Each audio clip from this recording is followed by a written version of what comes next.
में हम जानते हैं कि जो बच्चा 3 साल का या उससे ऊपर जब एज में आता है तो उसकी जो मोटर मसल्स होती हैं या जिनको हम वॉलेंट्री मसल्स कहते हैं, और इसको समझाने के लिए मैं ऐसे बताऊं कि जो मसल्स हमारे कंट्रोल में होती हैं वो वीक होना स्टार्ट होती हैं।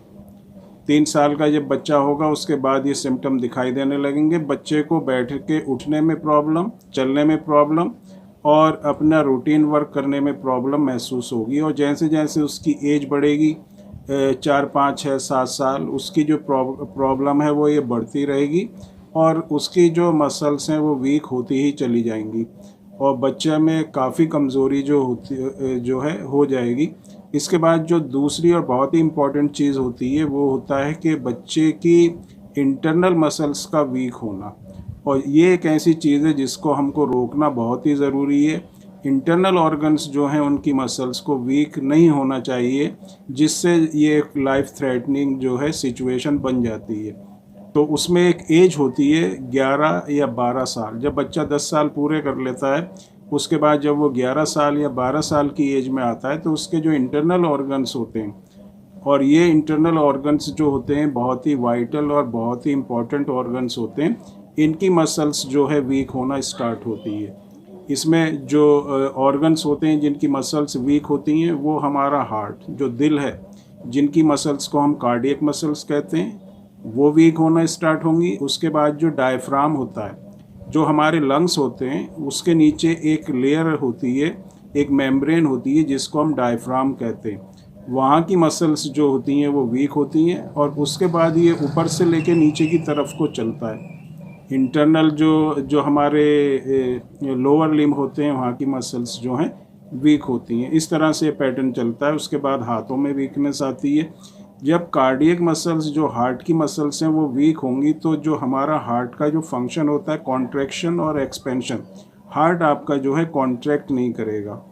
मतलब सिकुड़ेगा नहीं, वहाँ की मसल्स वीक होंगी, जिससे आपका जो हार्ट है वो ब्लड को पूरी तरह से पंप नहीं करेगा और जो ब्लड का एक फ़्लो हमारी बॉडी में होना चाहिए वो फ़्लो जो है नहीं होगा। दूसरी चीज़, जो डायफ्राम होता है, जो लंग्स के नीचे एक मेम्ब्रेन होती है, वहाँ की जब मसल्स वीक होंगी, क्योंकि डायफ्राम कभी नीचे जाता है कभी ऊपर आता है। जब डायफ्राम नीचे की तरफ जाता है तो लंग्स जो होते हैं एक्सपेंड होते हैं, फैलते हैं, और जो ऑक्सीजन हम लेते हैं वो पूरी तरह से लंग्स के अंदर भर जाती है। जब ये डायफ्राम ऊपर की तरफ को जाता है तो फिर ये जो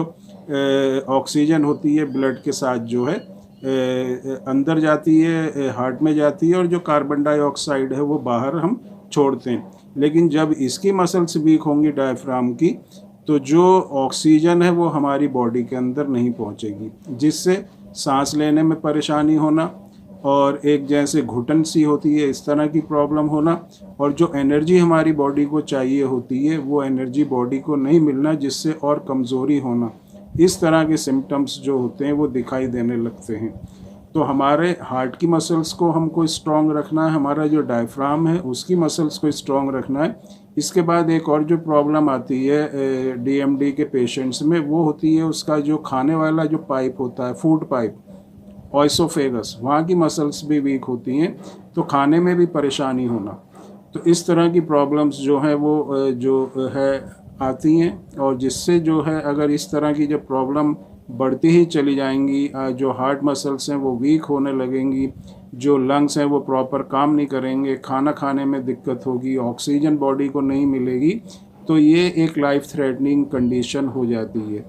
इसीलिए कहा जाता है कि जो लाइफ एक्सपेक्टेंसी होती है डीएमडी के पेशेंट की, जिनको डीएमडी होता है या ड्यूशेन मस्कुलर डिस्ट्रॉफी होता है, क्योंकि जब इंटरनल ऑर्गन्स काम नहीं करते तो उससे फिर दिक्कत इतनी बढ़ती है कि उसकी जो लाइफ होती है वो भी अपनी मेंटेन या सस्टेन नहीं कर पाते ऐसे लोग। और हम मानते हैं कि जो लाइफ एक्सपेक्टेंसी होती है डीएमडी पेशेंट की वो 20 साल या 22 साल या इससे भी कम होती है। तो इस चीज़ को रोकना बहुत ही ज़रूरी है। जो हमारी बाहर की जो मसल्स हैं, मोटर मसल्स हैं, उसके साथ जो इंटरनल ऑर्गन्स हैं वहाँ की मसल्स की वीकनेस को रोकना बहुत ही ज़रूरी है, जिससे लाइफ के ऊपर किसी तरह की थ्रेट ना आए। और जो दूसरी मसल्स होती हैं, वॉलेंट्री मसल्स होती हैं, उसमें भी ताकत बना के रखना बहुत ही ज़रूरी है। तो दोनों चीज़ें अगर मेंटेन रहती हैं तो लाइफ एक्सपेक्टेंसी जो है बहुत अच्छी रहती है, जो लाइफ है वो चलती रहती है, और जो बाहर की जो मसल्स हैं वो अगर स्ट्रेंथ उसमें रहेगी तो आप अपने डे टू डे एक्टिविटी के जो काम है वो भी कर सकते हैं। तो दिल को मजबूत रखना बहुत ही ज़रूरी है, और ये सब चीज़ें करने के लिए जो है मेडिसिन्स जो प्रोवाइड की जाती हैं बहुत ही इफ़ेक्टिव है। जैसे पहले भी कई वीडियो में बताया गया है कि जो होम्योपैथिक मेडिसिन्स हैं उसमें जो कम्बिनेशन होता है उसमें हार्ट की मसल्स को ताकत देने के लिए, जो लंग्स होते हैं हमारे फेफड़े होते हैं वहाँ की मसल्स को ताकत देने के लिए, जो लीवर है हमारा उसको स्ट्रॉन्ग बनाने के लिए, और जो हमारा डाइजेस्टिव सिस्टम है उसको स्ट्रॉन्ग बनाने के लिए, जो नर्वस सिस्टम है उसको स्ट्रॉन्ग बनाने के लिए, और जो हमारी स्केलेटल मसल्स हैं, वॉलेंट्री मसल्स हैं, उनमें ताकत लाने के लिए इस तरह की मेडिसिन्स को जो है मिक्स करके दिया जाता है। तो जो आपकी बाहर की जो मोटर या जो वॉलेंट्री मसल्स हैं वो भी मजबूत रहेंगी, और जो इंटरनल ऑर्गन्स हैं वहाँ की मसल्स वीक नहीं होंगी। मतलब आपको कोई इस तरह की प्रॉब्लम नहीं आएगी जिससे आपकी लाइफ के ऊपर किसी तरह की थ्रेट आए या कोई किसी तरह की प्रॉब्लम आए।